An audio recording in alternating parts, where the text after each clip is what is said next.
Good evening, everyone. Nazis okay speaking to us. Today is Sunday, the 5th of December, 2020. Many of us will say, wow, 20 days from now, 19 days from now, in certain countries in Europe, many of you will be saying to yourselves, for Weihnachten, you know, and some of you will be saying Merry Christmas because many in the diaspora do celebrate their Christmas on the 24th and actually not the 25th. Now, this evening, everyone, ladies and gentlemen, I want to welcome us once more to this, broadcast. I probably would have done this earlier, but as usual, I am caught up in so many things, and that is the only time I do now have the opportunity to speak on this. I had wanted to speak on it earlier in the week, but I didn't get the chance to speak on this. Now, what am I speaking about? And for those of you joining me, if what we will do this evening is a lesson for all of us, especially those of you who are parents to be and those of you who are already parents, meaning those who would have children and those who already have children. Now, the essence of such program that we are having this evening is for us to learn from one another, learn from each other's mistake, if any, because obviously we will not live long enough to learn from our mistakes alone. Now, having said that, without further ado, I will say once more, welcome to this platform. My name is Mazes, okay? And today we will be looking at the death of Master Sylvester um, Oromoni, Junior. His death at the school where he attended in, Ireland in Lagos, which is the Dowen College. When we talk about the negligence, the question is, are there negligence from the school? If there is any negligence, where are those negligence? Where did they come from? And if so, is there any negligence also from the part of the parents? Because please, this is not a blame game, but it's one of those, you know, um, he's the same age as my son. So it's one of those things that, as a parent, you begin to, the message, it strikes you, it begins to, oh, what's my moving the other way? My cup is going from top to bottom.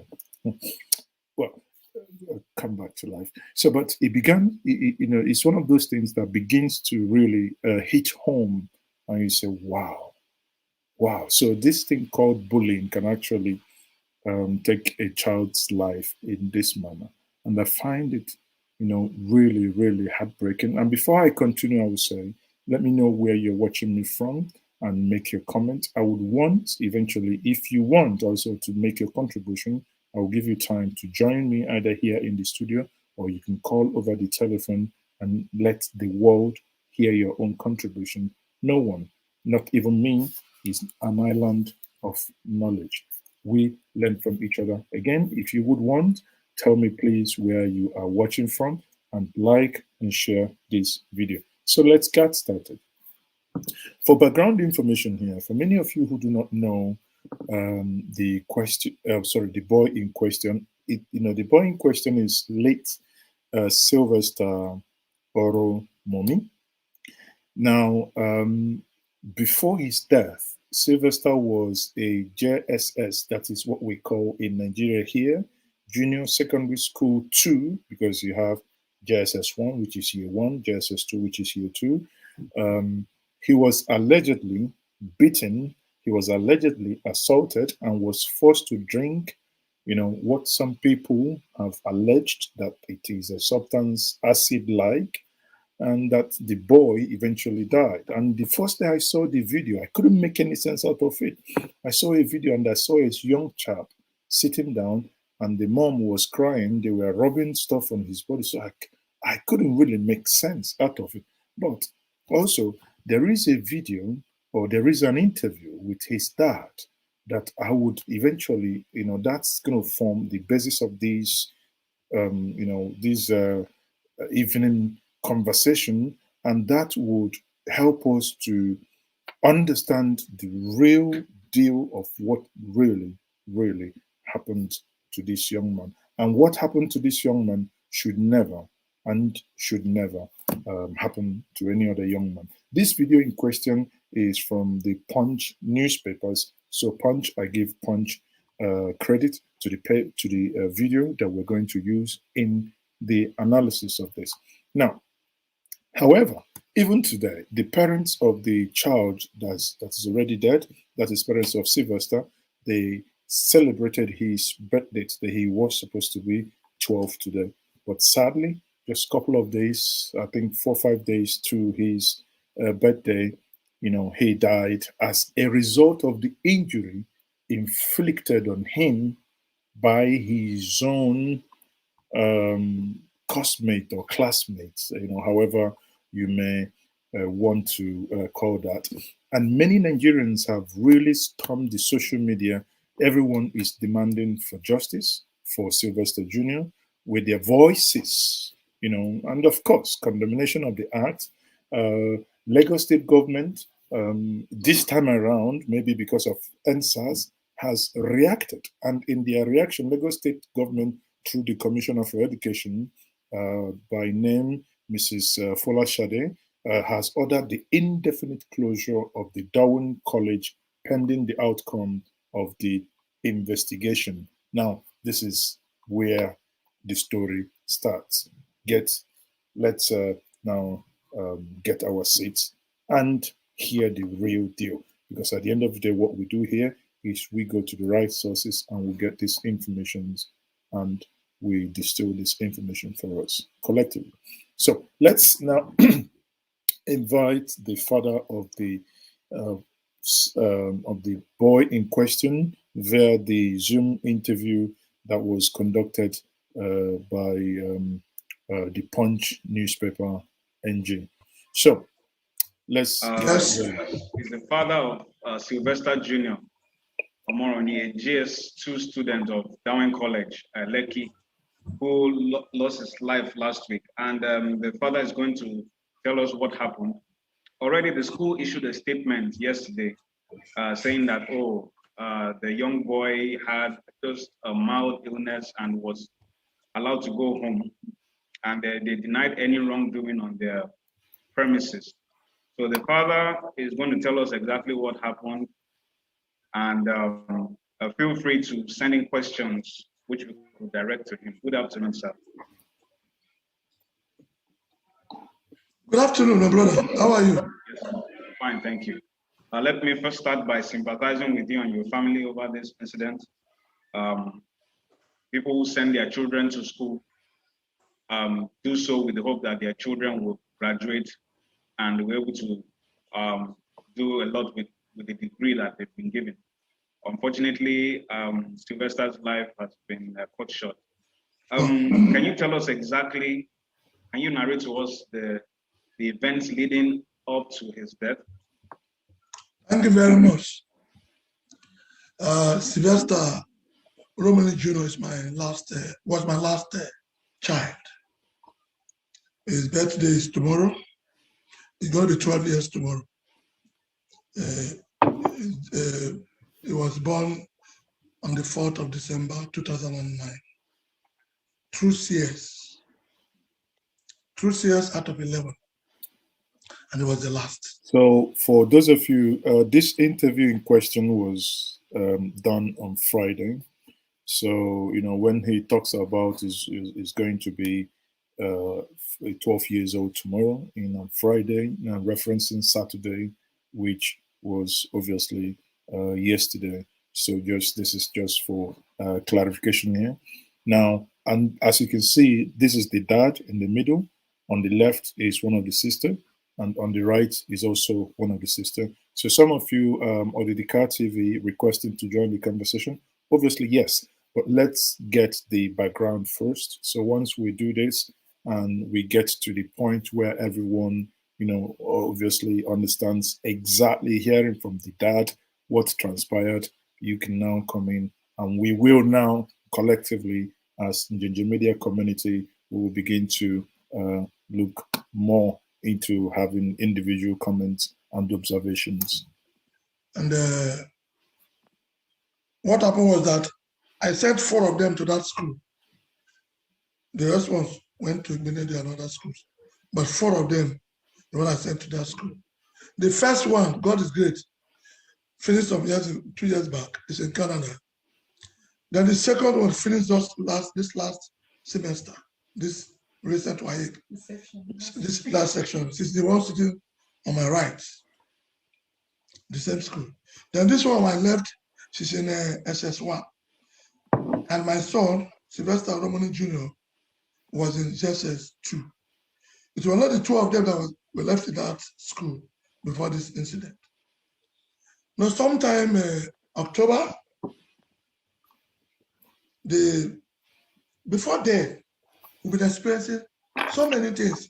If you give this boy 50,000 naira provision, it doesn't take him 1 week. But he will refuse to talk what is happening to his provision. His clothes, his shoes, any good thing that he has, money. So we now decided that we give the money to the house master, one Mr. Ahmed. Then this October month, after October,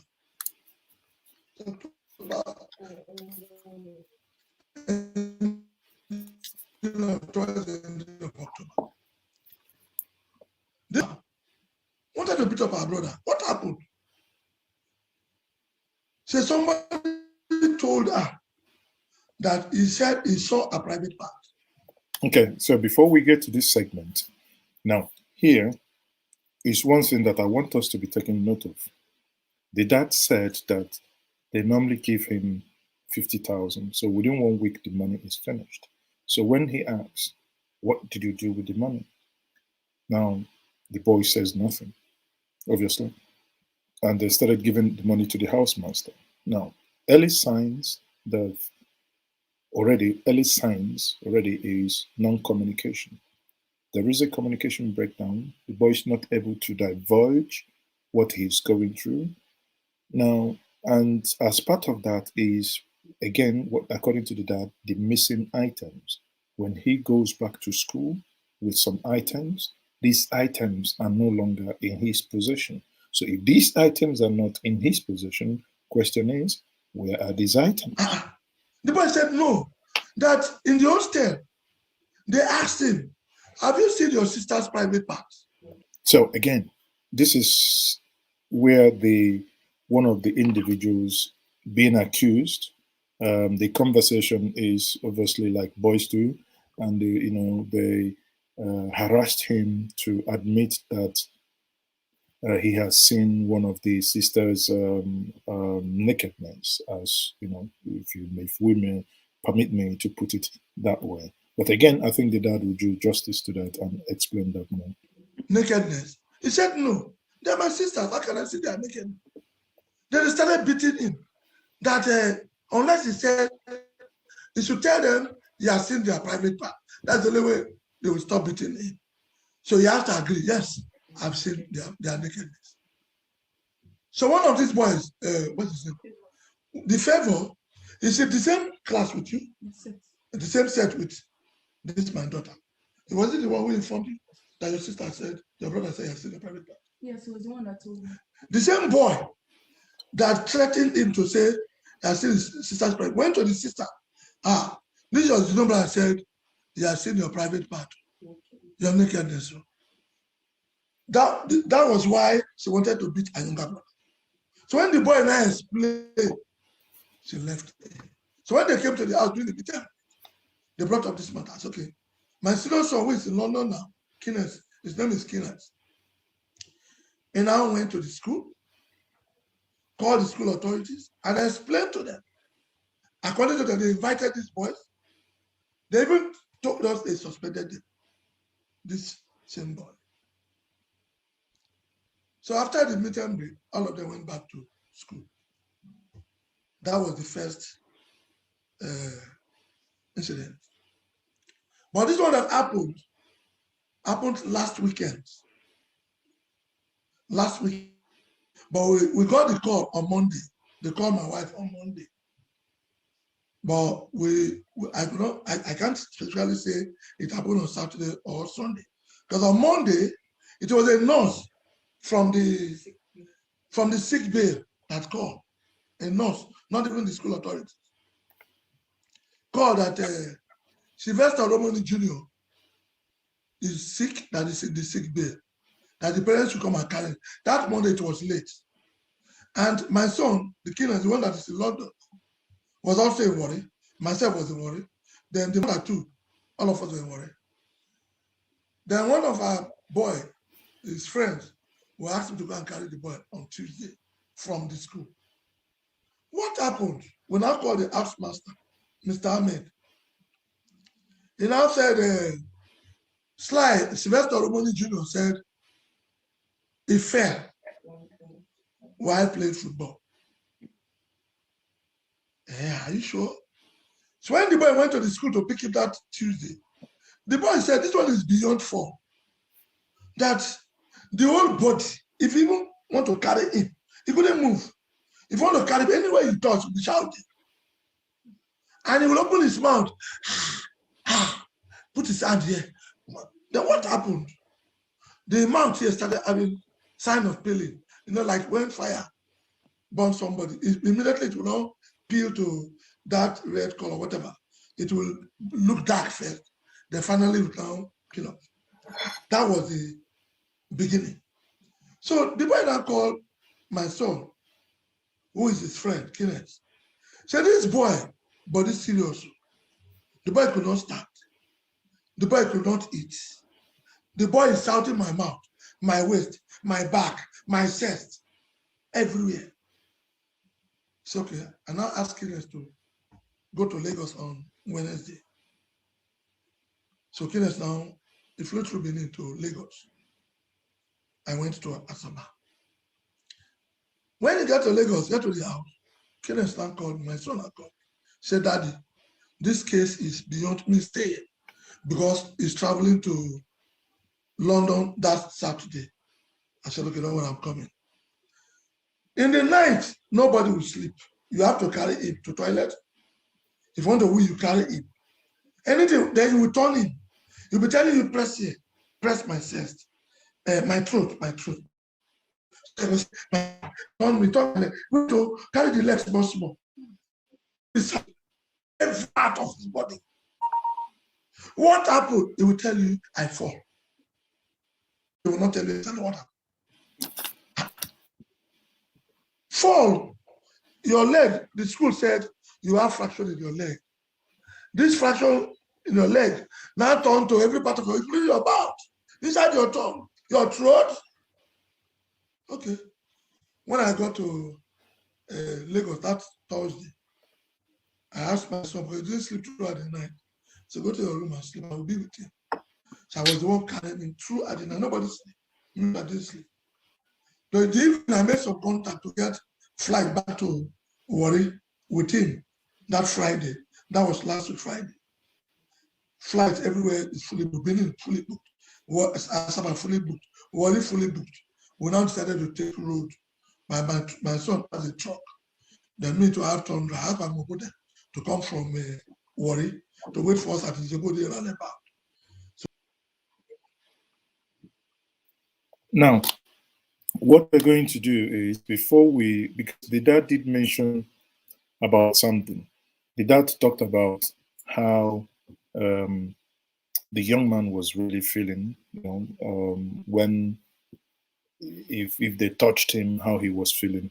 Now, this video might be distressing to some people, but it forms the basis also of the conversation that we will eventually have later. Now, some of you might find the following video distressful, but obviously it's something that should be shown because all of us need to learn one or two things from this video. So that's the young boy in question here. That's the one we do here. Let me put so that's the young boy here when he was being assisted. You can see how the dad, you can see how they now started carrying him. This is a boy sent to school, and he came back in this way. Yet the school that ought to have the custody of the young man is in any way not providing. You can see him here. Look at his mouth. The school was not able to really give account as to what really happened to young boy that was put under their care. And sadly, eventually, the young man didn't make it. Once more, I say, may his soul rest in peace. So let's get back to the dad to continue the discussion before we met jump at into having any conversation. When I proceed to work. That was how I was petting him. He would sleep on my lap. Sometimes he would say, this side, turn this side. That was how we were doing till we got to work. But the road was very bad. That time they blocked Benin bypass. So we had to suffer miss road till finally get to work very late in the evening. So as I got to work, I now said for one of our uncle, how to massage. I said, let him check the leg. If there's anything like dislocation, since it's football, then touch the waist too. The man checked the waist, said there's something like dislocation. I said, but the laps, the ears too, everywhere is swollen. Then the chest, then the shoulder. Is it right shoulder? One of the shoulder. Left shoulder. Left shoulder. What is it like? The bone was not showing. The bone, that one. One side the bone was showing. The other side the bone was not showing. It's swollen. And sir, he did not tell you all through when he was going through this pain. He didn't tell you. He didn't confess anything, my brother. He didn't, even that time, when he confessed that time that the harassment, the first one, he was crying. He said they will kill him. He had told you before that they have been bullying him. They will beat him. They will beat him. So my son should take it easy. So, but my son refused. He went to the school. The school said they've taken care of everything. They're now moving from but they put that small boy and those big boys in the same hostel. The same room. How can they put SS1 boys and there's two boys, SS2 boys, SS1 boys, and there's 2 boys in the same room?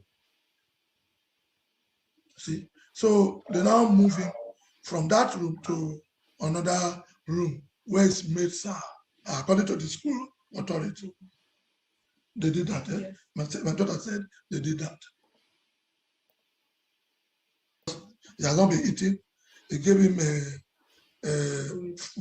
drip that will let him get appetite. That one, they don't mix that one at all. Just plain something. That's one. Then after they now give him the fever drip. Then they still give him that other one to sustain so that he will not be hungry. That was on his bed. They started beating him. With belt. They beat him. Then he fell from his bed. They started mashing with a leg. So that all these places that are paining him is as a result of those smash bruises. He said nobody, he did not play ball with anybody. Then at the end, they gave him something to drink. He did not know what they gave to him to drink. That was the confession of the boy. Was he able to identify the boys that did this? Yes, he said, because he mentioned, he said there were 5. He mentioned 3. He mentioned Benjamin Favor. He mentioned Aslem Temile. Aslem, what's the name? Aslem Temile. Okay. Benjamin Favor. Then Kasamu Michael. Kasamu Michael. Yes. He mentioned those 3. So, but because the place was dark, the other ones, he was hearing their voice when they were beating him, but he could not get, he can't remember their names. So, but they were 5. Then, according to him, they said, they tell all the rest people, maybe whether they send them out or they gather them in one place, that we did not act. He said, if we not talk, we'll kill all of you. If they ask you, tell even the school people, say you were playing ball, say you fall. They threaten them. So the children said, We will not talk. We will not talk. Um, So up till this time, it's because of that threat that made him not to say this to you until that Monday. That's so as soon as they finish that, they will now ask, okay, since it's bruises, let them take him to somewhere where they will carry out X-ray and scan all over his body. That's X-ray was just his leg. And the one they did in Lagos, the other did in Lagos, because he could not stand up. Since he said it was a leg, they did from the front waist down to the leg. It wasn't the whole body.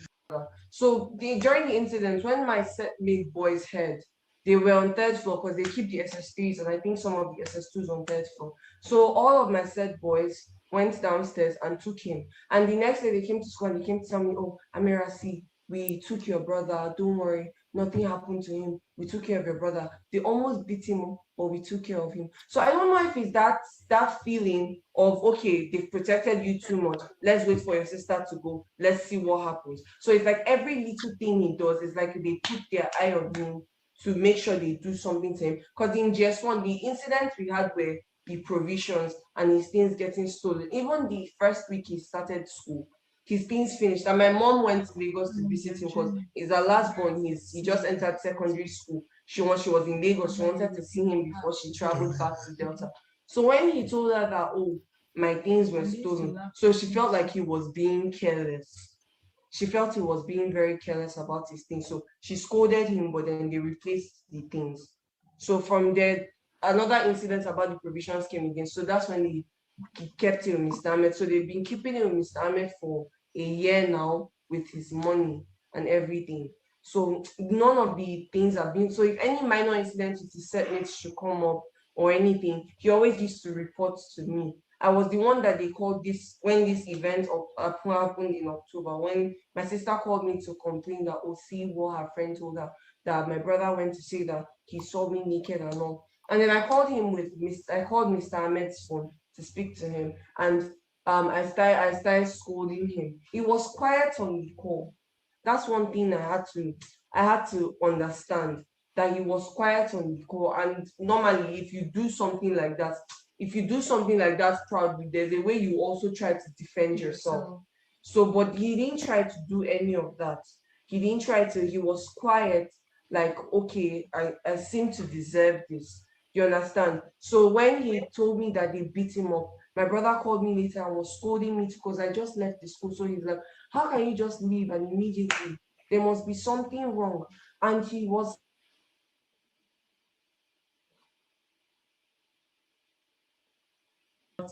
and they said they were going to ask my brother and Favor for their own statements. So after that, I think the matter died and I just let it go. So moving on, when now I'm hearing from my dad that the school said that they suspended them the last time. It did not happen. They weren't suspended. I tried my best and I tried several times, and people were trying to even say that why was I not forgiving him? Things like I was very bitter throughout. I said I would make sure that they were suspended. Who were the boys that you wanted to get suspended? Favor was the one asking the question. So yes, him.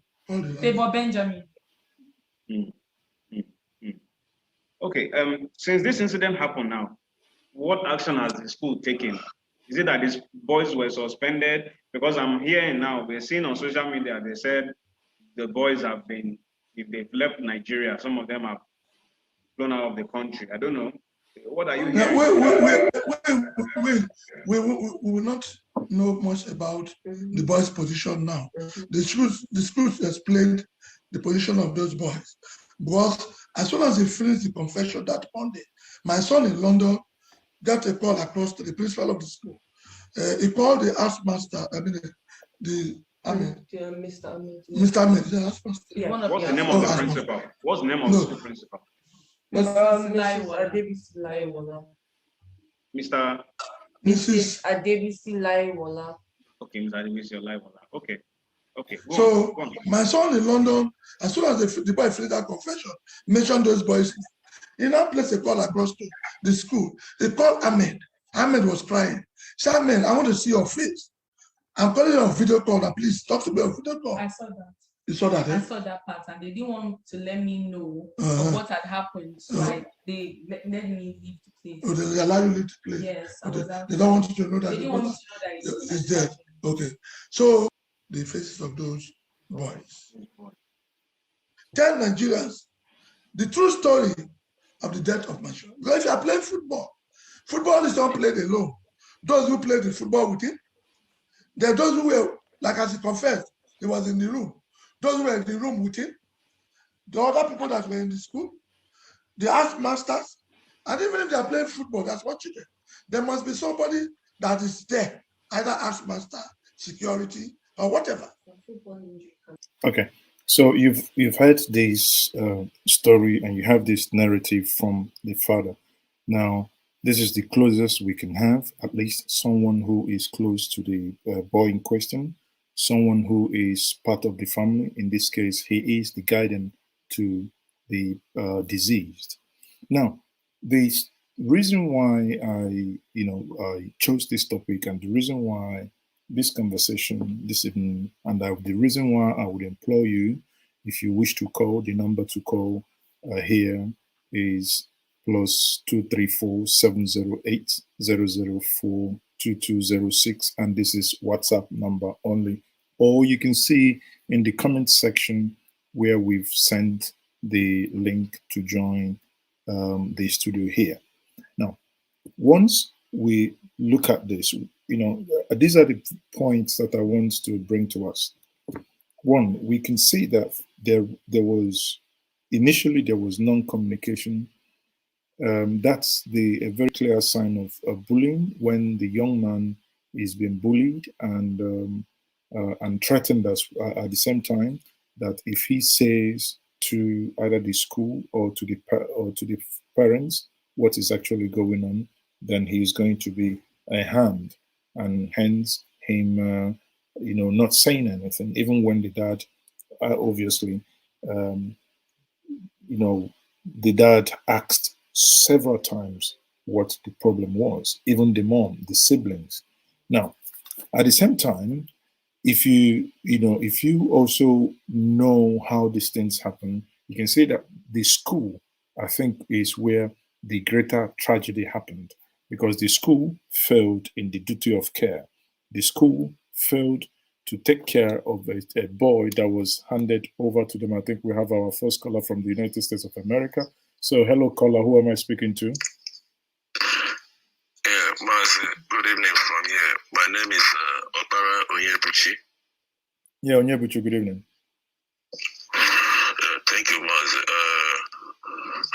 This story is so pathetic. It's unbelievable. Anyway, my take on this is because, you see, initially the parents supposed to know that there was something going on when the boy could not say anything. You know your child, you know how he behaves. When he talked about the nakedness of the sisters, I think they should have taken some cognizant steps. That's one. Two, the school doesn't deserve to be inexistent anymore because they were hiding so much. A school like that, and they have these are cultists. These guys, it's like they were trying to initiate this into their cult. And remember, these cultists always go to the people that their parents are up and doing, well without parents. That's why they started taking his provisions initially and the rest. Thirdly, the sisters, they should have played a major role too. When you knew that your brother is being threatened, they call you, they do that. You should have known that you have seen the handwritten on the wall. They would have told the parents, please, why don't you change this school? This guy has started complaining. Unlike the senior brother who was in London, because it never happened during his time. So finally, so I will allow others to contribute. I think the government of Lagos State did the best thing by closing down this first. they need to carry the proper investigation. They need to carry proper investigation to get all these people that were involved. Even if they fly to Bermuda Triangle, they need to be gotten and come and face the wrath of the law. Because if not, if I have a child in this school, definitely I'm going to pull him or her out of this school. So they need to get these people out and punish them accordingly. Thank you. Thank you very much. Thank you for being to the point as well. Thank you. So obviously, you are very much on point and to the point you raised. I think I have someone joining the studio now virtually. Can you please stabilize your camera, or Doom Precious, before I call you up and ensure you are appropriately dressed before I bring you up, please. So you are welcome to the Media Studio, Orodum. Are you there? Okay. Yeah, good evening. Yeah, good evening. How are you? Okay, I'm fine. I'm already So, fresh. what's your contribution? Where are you joining me from? I'm joining you from Oka, Anambra State. Okay, you're welcome. Okay, I usually follow your programs, but Thank this you. one to me differently. I feel, first of all, you've said it all. This is like a totality of different problems coming from the angle of the parents, coming from the angle of the school itself, and coming from the angle of the government. I've been opportune to pass through primary education, secondary education, and tertiary education. And this is not a new thing. Even you can testify. If anybody that's schooled in Nigeria, most especially secondary school, we all know, we are all aware of this bullying from the senior students. It's not a new thing. Every parent should know about this bullying from the senior students. Then when I was in secondary school, though everyone are not the same, then when I was in secondary school, I schooled in Anambra State, not to mention the school. I schooled in Anambra State, and the bullying there was excessive. You're bullied, and I didn't tell my parents right from my JS1 to my SS1. Yeah, That was that's when I the point. So sorry. Why didn't you tell your parents? They are your parents. Didn't you have that communication line with your parents that you could actually confide and tell your parents that this was happening in school? Okay, somehow I'm trying to speak for him. May he so rest in peace. I'm trying to put myself in his shoes right now. During my secondary school days, most times as children that we are, we tend to have that feeling of when you report, you think, okay, nothing is being done about it. You still go back to that same school and meet those set of seniors. I can't hear you. No, go ahead. I'm Okay. listening to you. There's this time this thing happened. I wanted to iron my clothes with my own iron, and that morning. So when I went outside, because we do iron our clothes not in the hostel, outside the hostel. So there's this senior that came, and then he was like, he wants to make use of my iron, and I gave it to him. He was making use of it, and I was just watching him. So after everything, he told me that when I'm done with my own iron, I should get it for him. And I saw it as my own iron, I should get it for you. I disagreed doing that. So I went back to my hostel, and then at night, as late as this same problem, as late as 11 p.m., he came into the hostel, there was no light, and then he started looking for me. He said, "Where is Precious? Where is Precious?" And due to that fear, I hid under my bed. This was my JS2. I hid under my bed, and then he later found me. He took me upstairs. They told me to lie on the bare floor, sorry. And other seniors came and were shouting at me, okay, I don't dey grow wings. Okay, I'm trying to form for them. Before you know, they gave me a punishment on my own iron. They told me that I'm going to sweep their classroom for being disobedient. Then the next morning, due to juniors, they have their own chores. They sweep the compound. We are assigned different chores to do, both the washing of toilet then and everything. So I take all those as disciplinary measures so that we learn because we're out of home, we are in school to learn. So finally, that morning, the I met one of the seniors, the one, out of every seniors, there are those ones that relate to the juniors well. So I was talking to him, then said, he heard something that happened at night and now explained to him. It was not like, okay, have I done it? I told him, no, I've not done it because I have the ones that I'm supposed to do. So due to that statement I made, he like went and told the other seniors. Then the other seniors, they called me up. They told me that I should, there's a particular punishment posture they told me that I should take. And then when I was doing that, that was in the morning. I'm supposed to be preparing for assembly, morning assembly. The senior prefect came, flogged me. Even I injured on my neck here, back of my neck, and blood was coming out, like it stained my uniform because we usually put on white short sleeve. It stained my uniform. But the thing that happened is I went and I reported it to the matron, that's hostel That mistress. that was the And next what question she I did was was, about. That was the yeah, question I yeah, was about asking you. Did you not yeah, I report actually, the incident?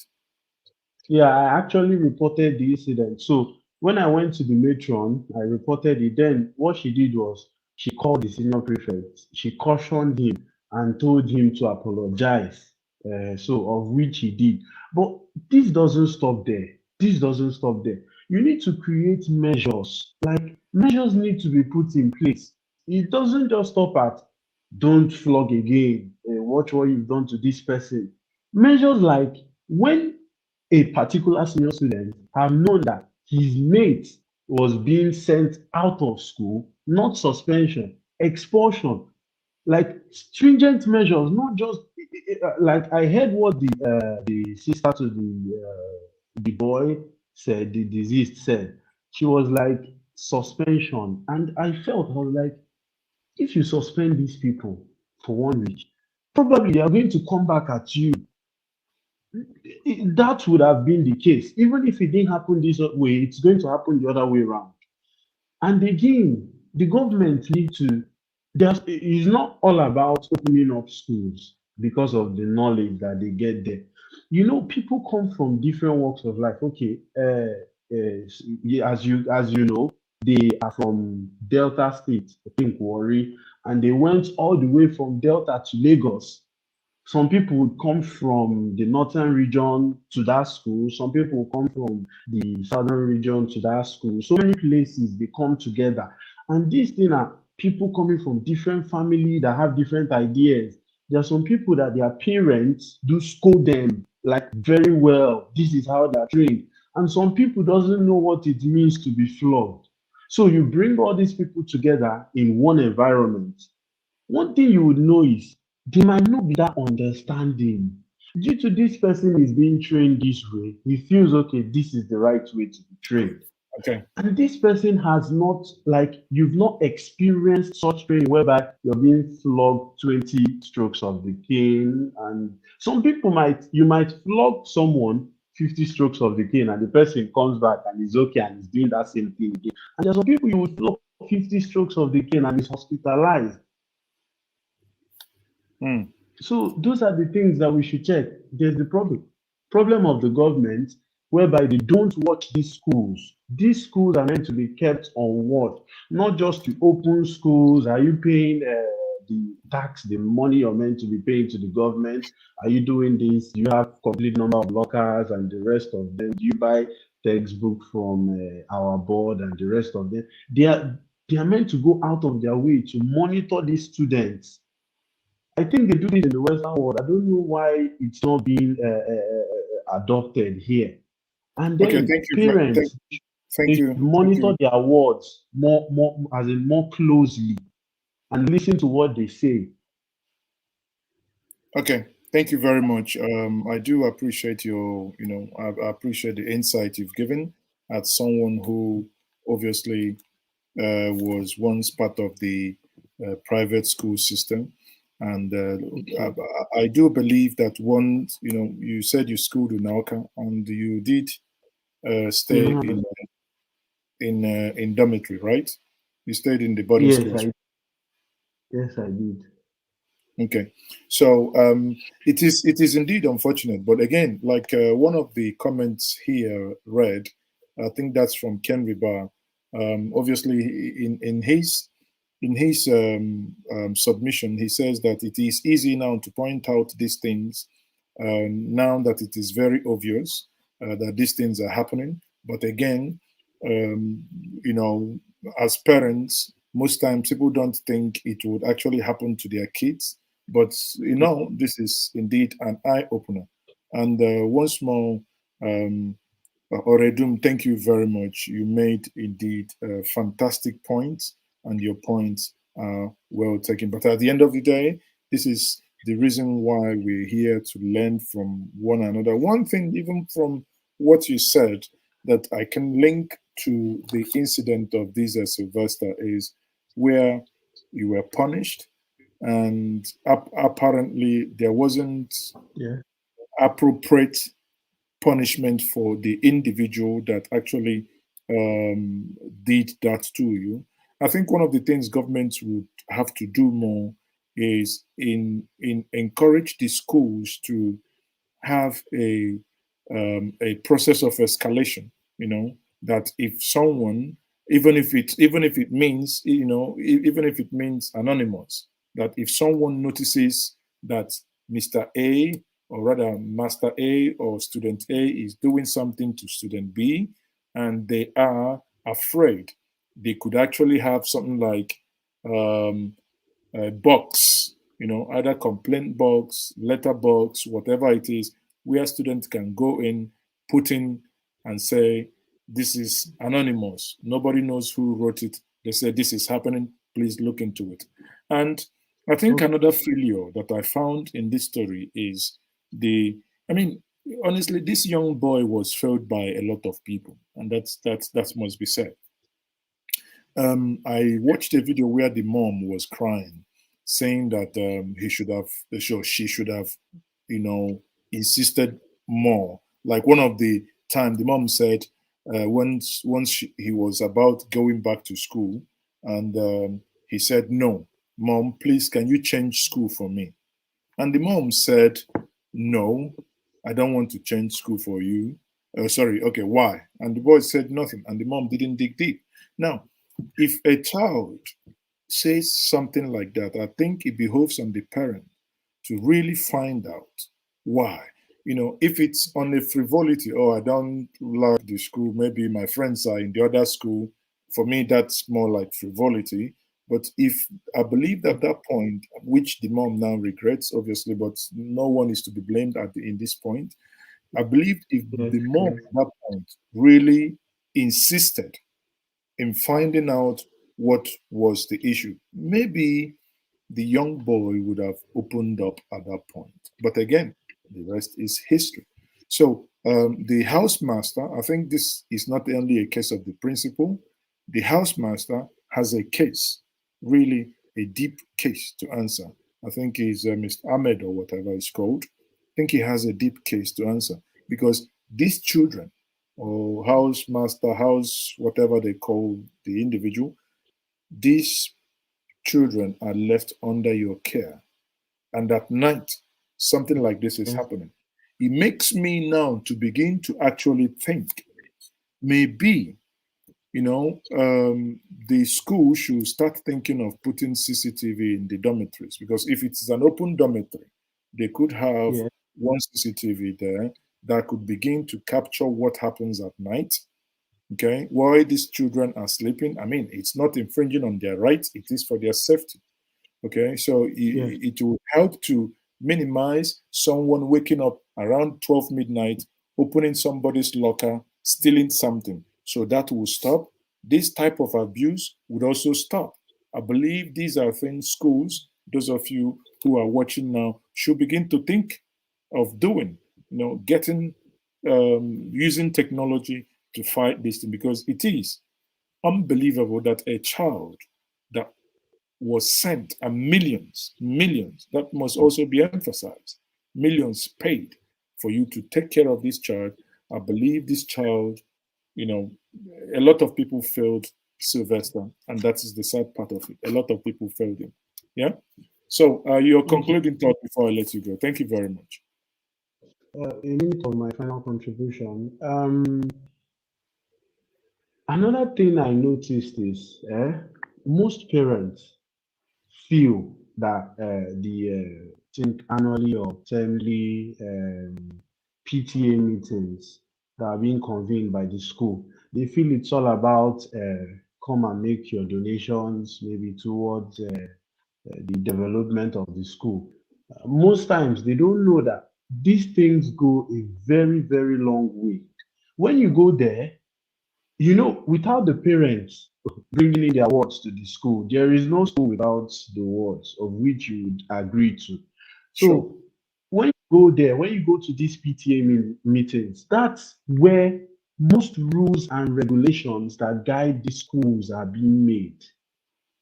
That's where submissions of parents, maybe probably your child reported a particular thing to you when she got home or when you got home, and then okay, you're telling the school that this is what happened, and okay, you can prefer a particular solution to it. Those are the times where parents can actually speak up. Okay, now let me tell you what my school did after all these series of events happened, not just to me, to other students too. What the principal did is this thing that they normally do to witnesses in court. I think they said something protection, something that concerns their Witness protection. protection. Yeah. Yes, that policy.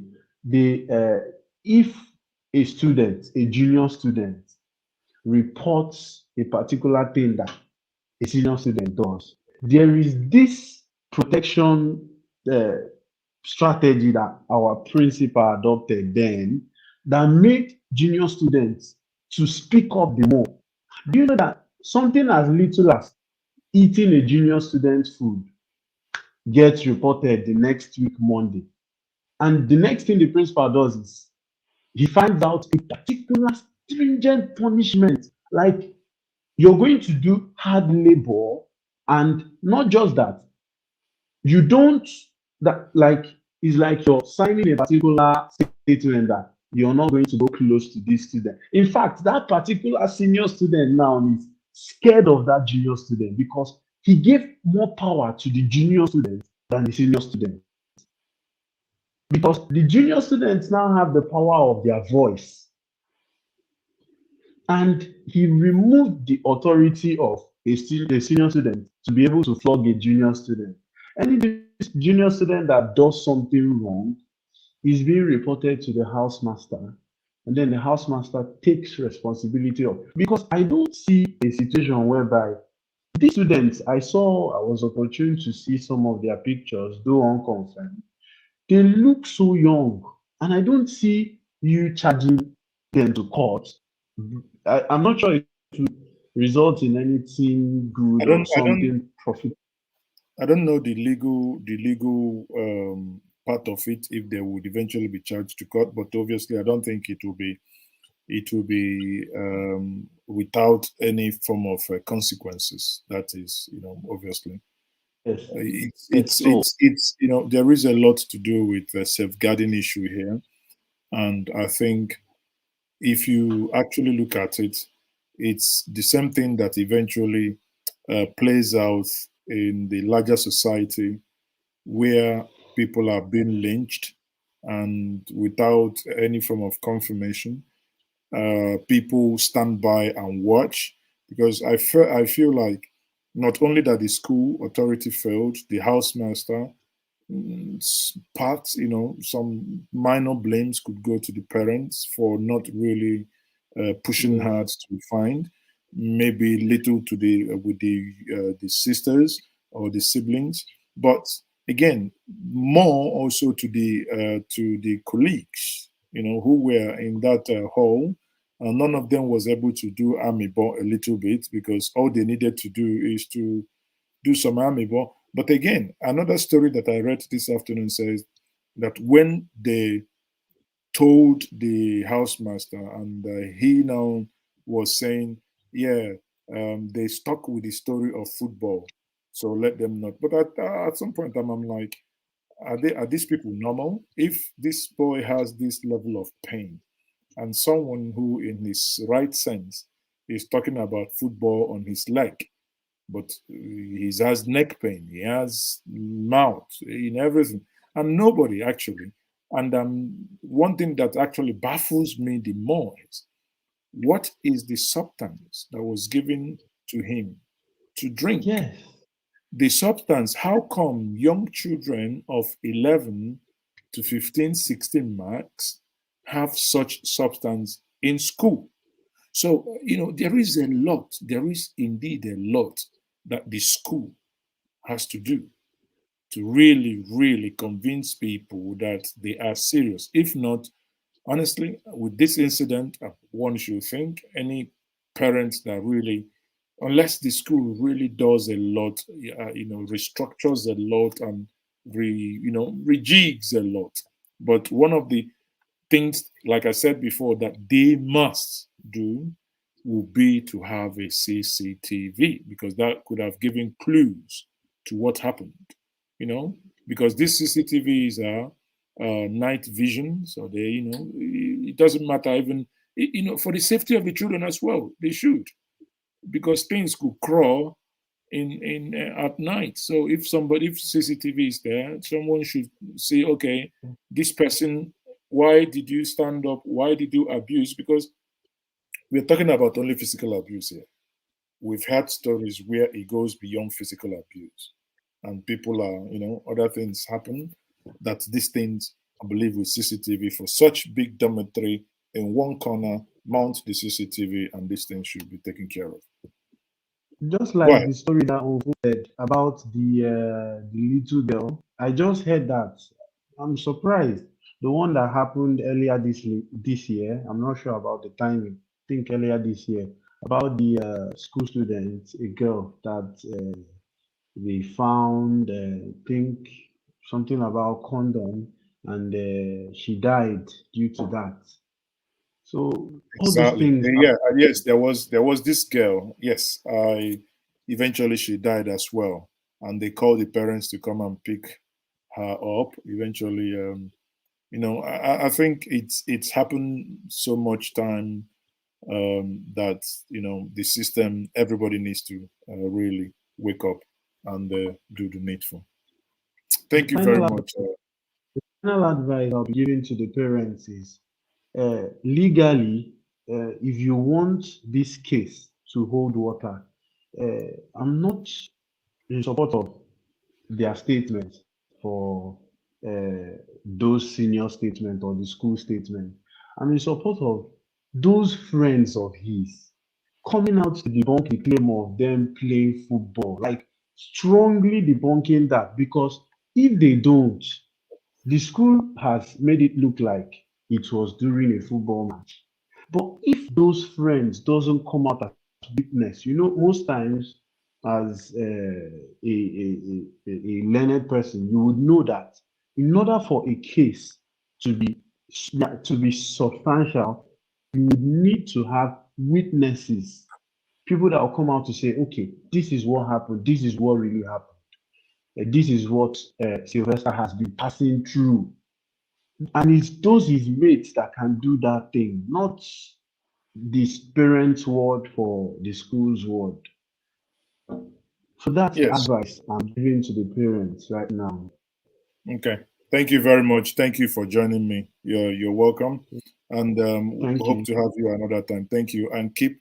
I hope you're subscribed to the Media TV. Keep sharing and keep supporting what we do. Thank you once more. Thank you, Aredun.